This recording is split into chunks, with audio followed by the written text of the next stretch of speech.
It's the e-commerce master plan podcast. Here to help you solve your marketing problems and grow your e-commerce business.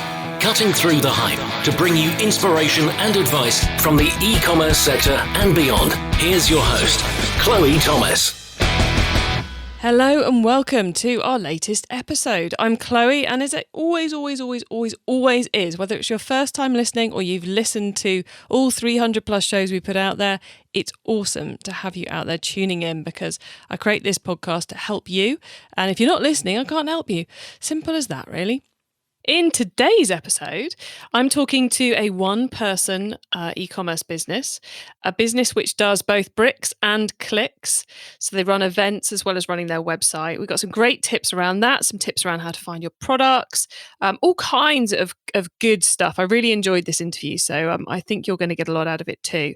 For now, though, please do check out the sponsors. This podcast is brought to you by Klaviyo, the ultimate e-commerce marketing platform for email and SMS messaging. Whether you're launching your e-commerce business or taking your brand to the next level, Klaviyo gives you the tools to get growing faster. That's why it's trusted by over 38,000 e-commerce brands. Build your contact list, send emails that pop, and create marketing moments that build valuable customer relationships over any distance. Get started for free today. Visit klaviyo.com/masterplan to create your free account. That's klaviyo.com/masterplan. With SendPro Online from Pitney Bowes, you can simply print postage stamps and shipping labels even when working remotely. For as low as $4.99 a month, you'll get access to special discounts and save up to 40% off USPS Priority Mail. Plus, for being an e-commerce master plan listener, you'll receive a free 30-day trial to get started and a free £10 scale to ensure that you never overpay. That includes being able to schedule package pickups and track shipments from departure to arrival. Go to pb.com/masterplan to access this special offer for a free 30-day trial plus a free £10 scale to get started.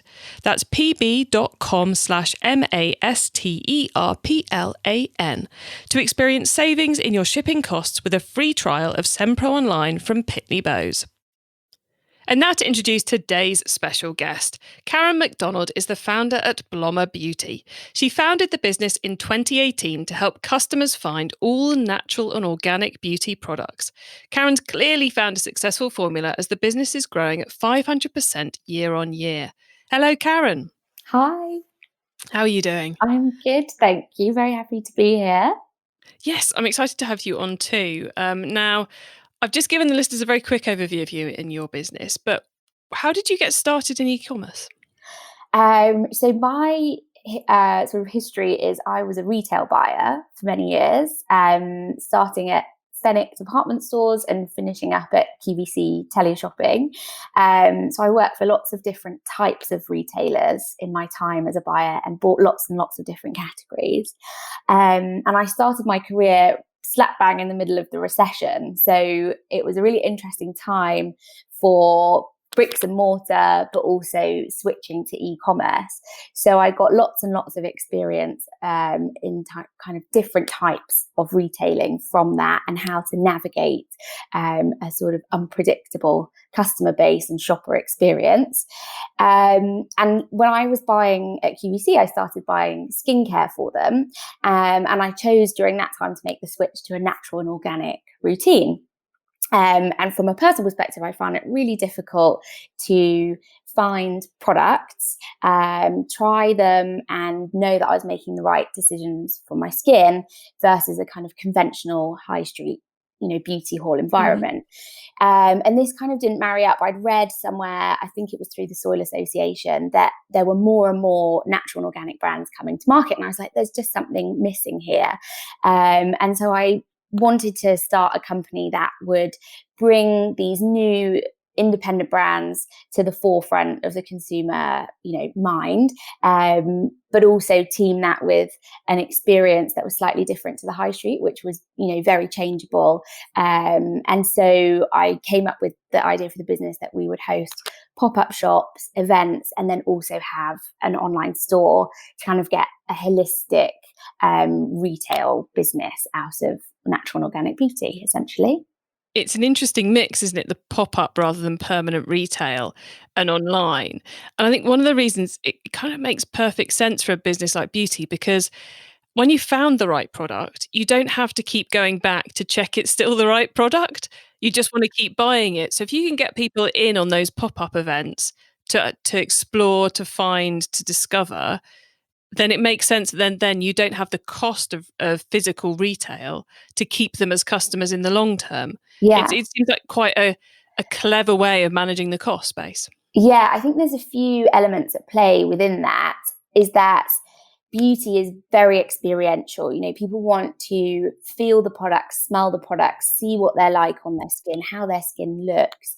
But equally, I think there's a stat that it's almost 90% of people still buy beauty in a physical retail space today. So there is that repetitive element which can be done online. But I think particularly with cosmetics, people love to have those new experiences and discover new things. It's a bit of theatre and a bit of discovery. So I think, yeah, that's why our kind of website is largely repeat customers, and the events is very much our kind of lead generation for new customers, as our kind of biggest traction channel. And with your past experience at Phoenix and at QVC, could you imagine doing a beauty business that didn't have some element of the experiential to it? No, never. I think, particularly with QVC, it's such an amazing business model, where you're not actually seeing and feeling the products in real life, but the way that they structure the kind of education around the products, with real people and real experiences in the studio, I think goes to show just how important that is. Learning about a product, knowing what's going into it, and seeing it in real life, whether that's yourself or through the television, it is really, really important. I always think that watching shopping channels should almost be, and especially if you're in America, those infomercials. If I'm in an American hotel, I would just watch infomercials for It's hours so because addictive. they're so addictive, but so Honestly. fascinating, and such. It should be part of anyone who's trying to learn how to market, because especially consumer products, it's just a masterclass, a masterclass, a masterclass. But I think the product knowledge is absolutely essential. And that's something that I've tried to convey with my business. I think when you're switching to natural and organic products, you go down this sort of ingredient rabbit hole, I like to call it, because you turn your product over and you think, oh, what's that? Why is that in there? You know, what's this oil going to do for my skin? And I really wanted to bring that educational element to life through our website. So every ingredient is documented and it links from the product page. So you can click on any ingredient and go, okay, that's in there because it's moisturizing, or that's in there because it's helping another ingredient travel deeper into my skin. So we're trying to bring that educational aspect to a sort of two-dimensional website as well. Whilst very cleverly keeping them on the site and not having them going off and Googling something to try and find out what it's doing there. Yes, it's an eternal work in progress. I can't say that we've got every single ingredient, but it's something that I work on, every week, and the library is expanding for sure, which is great. Not all organic products are suitable for everybody, are they? It may be organic, but it doesn't necessarily mean you're not going to be allergic to it or have a reaction, or it's going to do the best thing for you. So you've got to pick the right one. Yes, anything that goes on your skin, you need to know really what you can and you can't put on it. And that's very, very personal. And there might also be some ethical things at play, whether you're vegan or vegetarian. There's certain maybe ingredients like essential oils can be wonderful skincare ingredients, but if you've got sensitive skin, they're not super suitable for you. So it's almost about us through the events and the website creating this little army of informed consumers, so that they can then make their own decisions for themselves and not be, perhaps misled by marketing or us trying to sell them something, because we work with nearly 40 now different independent beauty brands. So I feel like we're starting to become a source of impartiality where people can come to us and pick products rather than be sold on a particular brand because that person is commissioned or paid to represent them. So I think that's quite a positive thing in this world of the hard sell. And it's, I mean, a lot of people are interested in organic beauty, and a lot create their own line rather than selling other people's. I suppose, is it because of your background at a buyer, it was always obvious to create more of a department store online than a DTC brand? Yes, in the non-glamorous way of describing it, I'm a trader at heart. I love, finding brands. One of the things I used to love working for more independent stores was finding really small brands, supporting them, helping them launch into an amazing retailer. And so I kind of wanted to do that again. It would be fun to make my own products, but I'm not an expert, and I think I should use my expertise to help other people get access to the people that are experts in making those formulations. So that's how it came about, really. And I think the expertise of the buyer, the merchandiser, is something which often gets overlooked by people entering this industry. And it's, having worked in businesses when I worked client side, and the ability of a buyer to spot something, to find the right thing, to work with their suppliers, to create that, to put that product in the hands of the consumers, is, to me, it's kind of a mystical science. And it's probably the reason I will never start my own e-commerce business, because it's just not a skill set I have, but it's a phenomenally important skill to have to make a business successful. I think there's a broad spectrum of buyers. There's some that will just go purely on gut, and they're amazing inspirational buyers because they can spot a best-selling product from a mile off and it's incredible. And then there's some that are hyper analytical, almost a merchandiser to one extent, that will go purely on the numbers, what's done well, what's trading historically well. And then there's some in the middle that kind of are a blend of a little bit of both. So I think it depends on the category you buy as well, but there's a certain spectrum amongst us old buyers. Well, look, before we get completely into the whole job spec of a buyer, which I'm sure some of you listening would find fascinating, I think before we do that, though, let's talk a little bit about the basics of the business. So where in the world are you, and where are you selling to? So based in London, so selling to the UK, mainland Europe, America and Canada. If anyone from a country that's not included in that list, though, wants to buy from us, people message us from here, there and everywhere, and we'll set it up. But they're the main kind of markets that we sell to. At the moment, the event side of things is purely in London, but e-commerce wise, we ship internationally. Okay. And what platform are you selling on? Are you Shopify, Magento, or something else? We are Shopify. Started off on WordPress with some advice from a developer, because it was more, easy to code your own things in. But actually, being a one-man band, actually switching to Shopify has been much more cost effective, and you can be a little bit more agile, I think, than using WordPress from a personal perspective. Yeah, it does a lot of stuff, so you don't even have to think about it, doesn't it? Which is it's nice when it's just you in the business. Yes. If you're keen to give Shopify a try, head to ecommercemasterplan.com/Shopify, where you'll find interviews with other Shopify e-commerce business owners, and also some details on how to get a great deal on Shopify itself. Given you're on Shopify, there must be a widget or a plugin you'd love to recommend to the audience.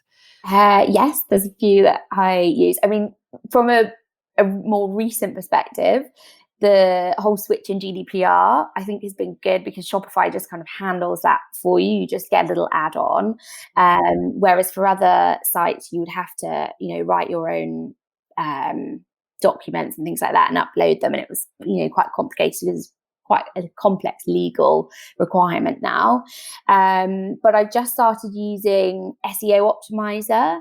So I'm currently testing that to see if that, takes a little bit of time out of my day from having to, write SEO descriptions, which is always fun. And then I think with us being product based and consumer focused, reviews are key for us. So we have the kind of reviews add-on as standard, which is really good. Yeah, I couldn't imagine you running that business without reviews plug on, actually, to be honest. Essential.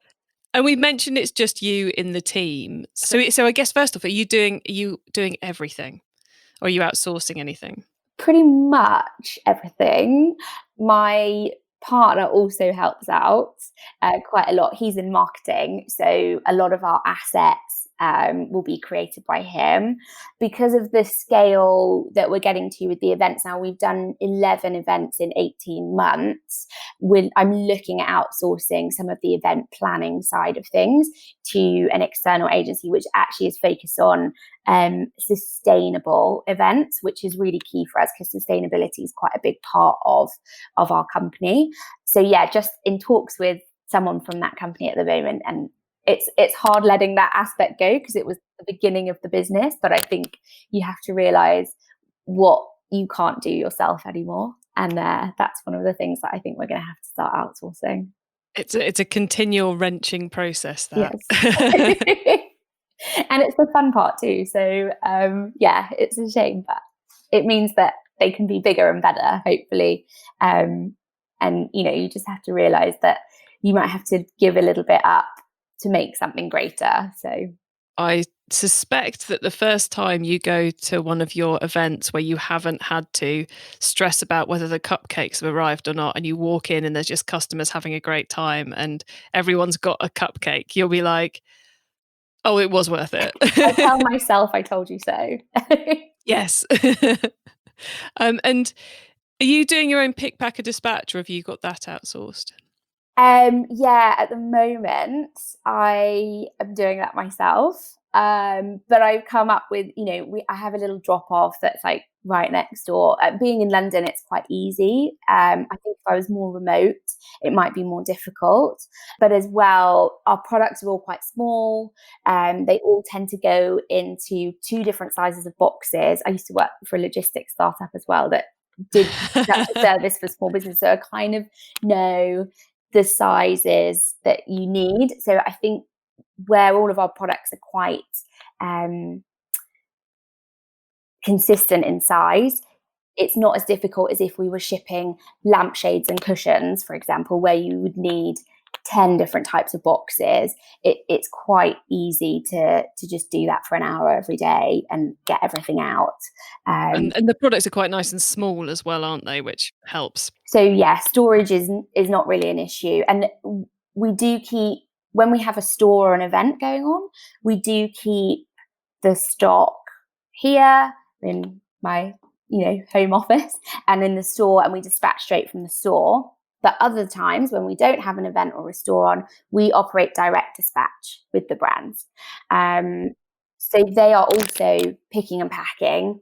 And it means that because a lot of our brands are small artisan makers, they make things in small batches, they make things fresh, and it's all natural and organic. There's not a lot of chemicals. Well, there's no chemicals. There's not any preservatives really in the products. So it's actually better for the customer experience for them to get that as a fresh product. And then also in terms of sustainability, they're not shipping it to me to hold for however long it takes for the products to sell to then ship to someone else. It's going direct, so it's only being shipped once. But if we have the stock physically in the store or at the event, we dispatch from then. So it makes it quite manageable. It's not as if I need a huge big warehouse or anything like that, which is what it costs. Indeed. And it's kind of like I often find that the things which I decide I want to outsource are the things which are the abnormal.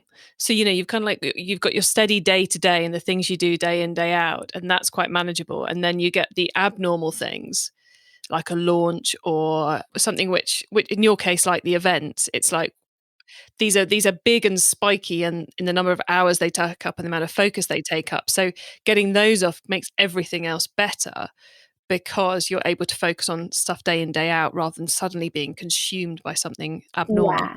I think at the beginning it was very much strategic and operational, probably more towards the operational side of things, because, I started the company I'm just like, I'll just put one pop-up on and see if any people come.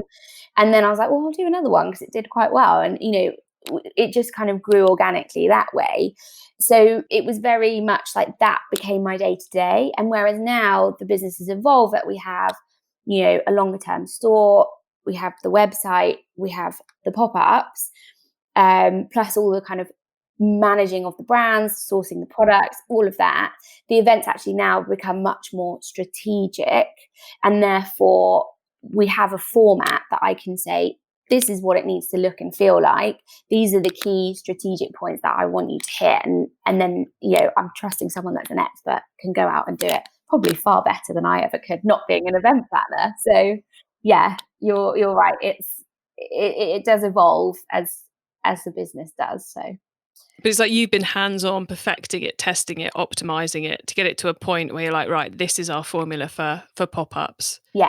It's now safe for me to hand it over. Whereas kind of on day one, it would have been crazy to go, oh, let's try a pop-up, see what it happens. Right, first thing I'm going to do is find someone else to manage it for me. It's like that you'd kind of been doomed to failure if you'd have done that on day one, I think, because you wouldn't have known what you were briefing. Yeah, and I think as well, listening to our customers, quite a lot of them come to multiple events. So it's great to get their feedback, and they kind of, see me whizzing about on the day, and it's great to chat with them and hear what they would like from the event. So I think I needed to live it in the beginning to properly understand what it needed to be and also what it could be. But now I think people know what to expect. So yeah, so you've got to keep those standards up. Now, you've mentioned a couple of times that over the last 18 months, you've done 11 pop-up events, which has probably got me going, wow. I'm sure it's got many of the listeners thinking that as well. And many of them may be thinking about giving a pop-up event a go. So what are the things you wish someone had told you before event number one that you've learned along the way that might help them out in planning their first pop-up? Oh, that's a really good question. I think it sounds weird, but don't get bogged down in the tiny details. The first event, I was set on having like a checklist on a clipboard, and I would go around to brands and be like, have you given me your competition prize? Have you set up your table accordingly? Have you got, something that you need to give for the treatments that, product to bring your products to life? And I had and on the day, and I'd made like sheets of paper to navigate brands to where they were going. And I was like, it's a one-room pop-up. Like, you don't need to get so bogged down into having everything perfect. I think the key thing is to make sure you just manage the relationships and communicate in whatever form. Actually, the pop-up events in person or verbally is much better than having a sheet with a checklist. And then I think is also, I'd say I always try to visualize both the customer's journey and the brand's journey on the day, to be able to, for the brands, help structure the information I need to give them so they feel like they're prepared for it. And then the customer, I know how I can maybe market the event to them from their kind of point of view, what they might be looking for. That's two things I would consider. E-commerce Master Plan is supported by some of the greatest companies in the e-commerce sector. Here's a reminder of who they are. It's safe to say that most of us have been doing more shopping online lately. And if you're an e-commerce brand, that means you might be seeing more first-time customers. But once they've made that first purchase, how do you keep them coming back? Well, that's what Klaviyo is for. Klaviyo is the ultimate email and SMS marketing platform for e-commerce brands. It gives you the tools to build your contact list, send memorable emails, automate key messages, and more. Way, way more. Whether you're launching a new business or taking your brand to the next level, Klaviyo can help you get growing faster. And it's free to get started.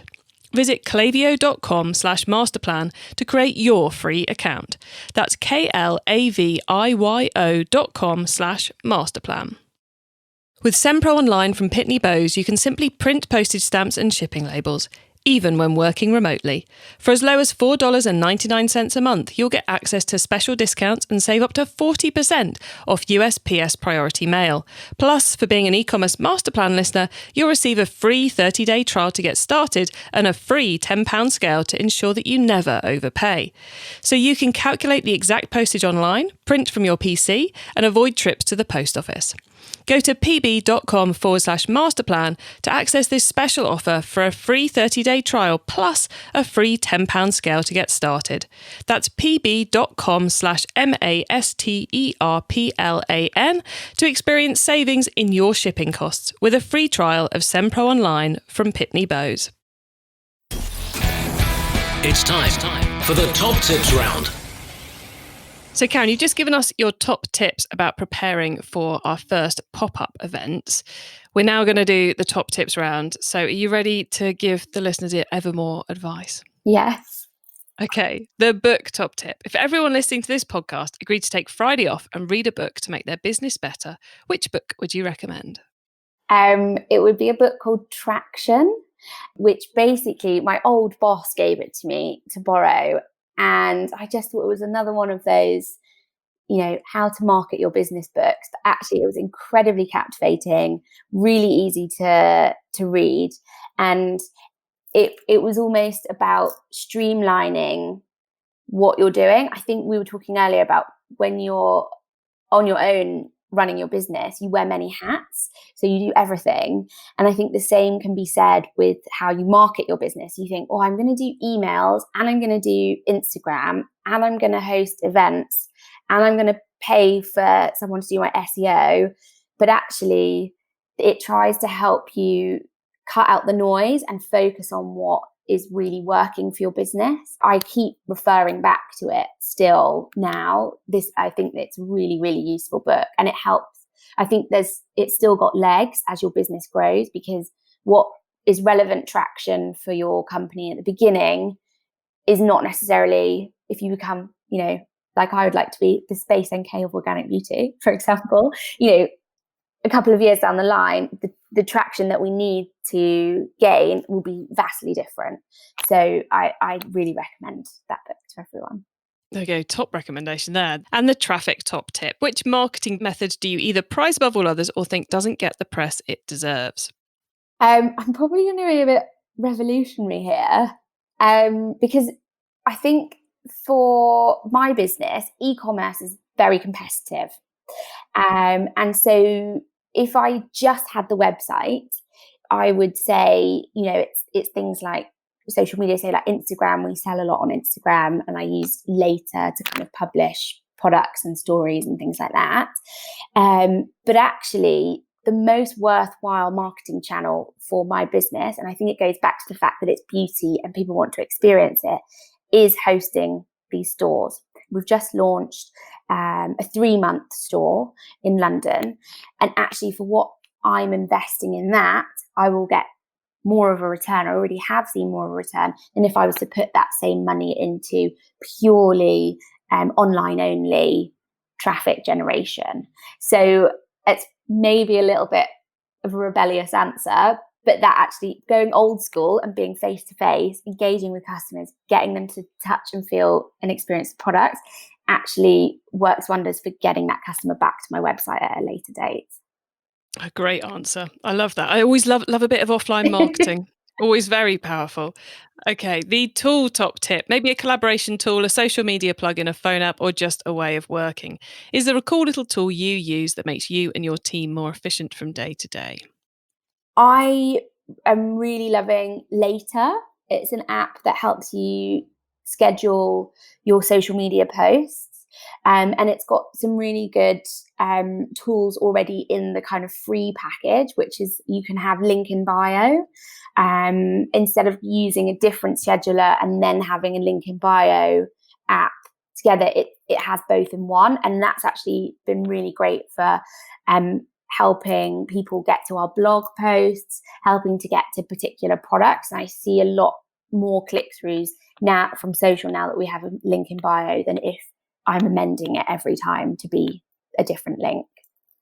So that literally it'll put the post on Instagram, and at the same time it changes the link in your bio to go to wherever that post is promoting. Yeah, so it just Nice. has a link. It says link in bio, Blomma, on our page, on Instagram profile. You click that, and then it's almost like another little mini feed of the most recent posts and linking back to the content. So you kind of never lose that if people are looking at older posts as well. I think it's quite useful. Very nice. Good tip. The growth top tip. If you met someone today who's focused on growing their business from 100 orders per month to 1,000, what would be your number one tip for them?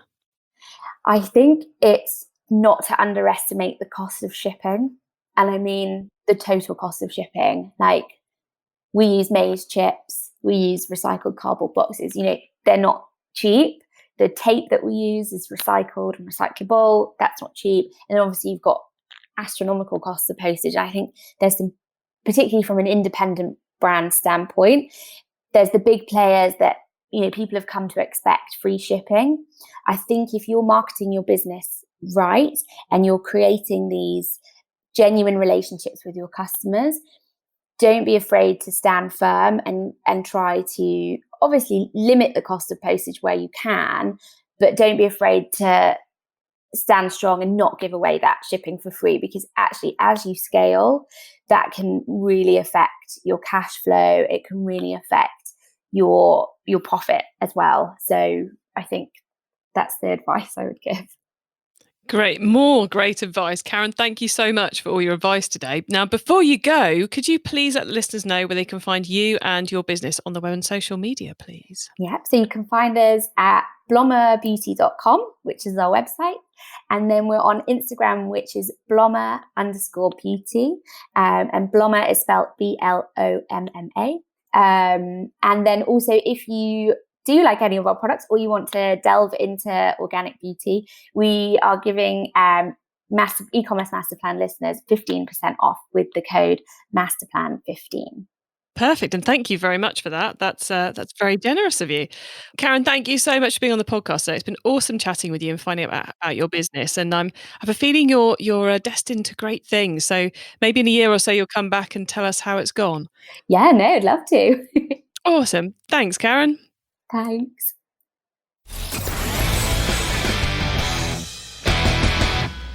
How fascinating there to talk to Karen about the ways in which she's growing and building her business. And I love that clarity she's got of, we run the pop-up events, the real world events, in order to get people trying the product, to educate them, to get them into the product, to recruit those new customers. And then online, it's all about retention and keeping them coming back and making sure they go to the events in the first place. It's just some really sound advice there. So I suspect many of you may be planning on giving a pop-up a go. And I thought Karen gave you some really cool advice there about how to make it work and how to make it work well. If you have enjoyed this episode, you can get all the notes, including the top tips, links, and details of related episodes by heading over to ecommercemasterplan.com/podcast, where you will find this show listed, and you can just click through and then find out all the details, and you'll find out all our other shows too. If you're listening via Apple Podcasts or iTunes, then please do give us some feedback on their review app. For now, though, I hope you have a great week and keep optimizing. Thank you for listening to the E-commerce Masterplan podcast. Find out more at ecommercemasterplan.com/podcast.